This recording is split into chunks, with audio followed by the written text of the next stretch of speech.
pune la 1000 de rotații. 1150. Ok. Și 1300. Și face nașpa, dar o să facă și mai nasol la mai sus. 1450. E ok. Și acum țăcăne la 1550. Și e unul din ventilatoare de astea mari de pe cooler.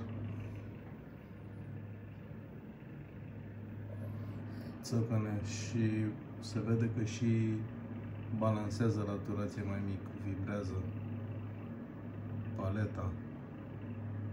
Pe filmare nu se vede.